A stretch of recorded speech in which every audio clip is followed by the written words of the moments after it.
Tandaan, ang mga istorya nga inyong mabatian matuod kag natabo gid ini sa matuod nga kabuhi. Kagintago kaginlain lang naton ang mga pangalan sa mga karakter agud to nga maprotektahan ang ilang nga kaugalingon.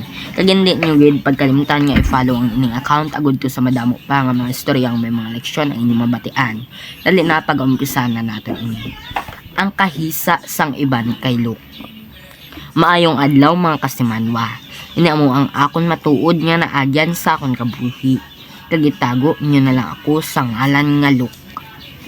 Kag ini ang makahilibi ko nga istorya.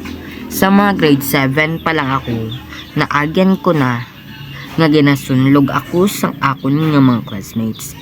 Ang tatlo ko nga mga classmates itago ta na lang sa pangalan nga Mary, Christian, kag Matilda. Sila nga tatlo among mag-abyan pero may mga abyan man ako. Kag sila ang akon maayo nga mga abyan. Kag ang tatlo ka mga babayi nga ato ang nahisa sa akon kay ako lang taga permi ang nagasabat sa klase kag kada wala klase ginasunlog ako na nila. Kag napamatud-an man sang akon nga Diyos nga wala niya ako ginpabayan. Kay isa ka beses nga ginsunlog ako ni Christian nga agi. Nangamuyo lang ako sa Diyos nga ikaw lang ang magabalo sa ila. Amen. Kag sang pagkaaga wala siya kay eskwela kay gendengge siya. Masubra man isa ka semana nga wala siya kay eskwela.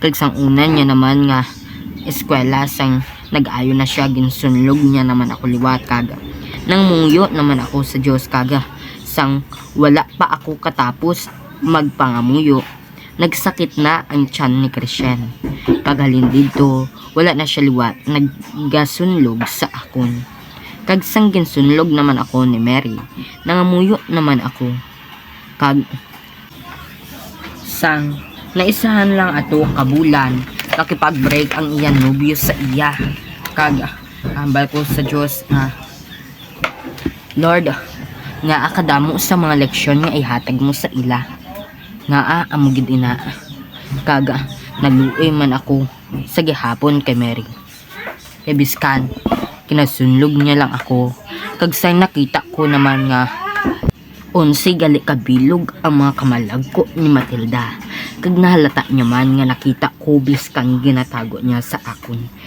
kag nagsulod man sa utok niya nga kung sunlugon niya ako sunlugon ko man siya nga 11 ang mga kamalagko niya pero biskan nakita ko nga amo na kabilog ang mga kamalagko niya wala ko gid siya ginsunlog nga amo na kay nagapati gid ako nga ang Diyos lang ang magabalo sa ila kag diri na natapos ang akon nga istorya. Maayong adlaw mga kakulit. Hindi nyo gid pagkalimtan nga i-follow ang inyong account kay ako ang inyong nga taga-hugot, taga-payo at taga-hatid ng saya. At ang taga-payo ay kasama na ang tagagawa ng mga istorya or ng mga kwentong may mga leksyon. Paalam mga kakulit hanggang sa muli. Huwag niyong kalimutang mag-follow.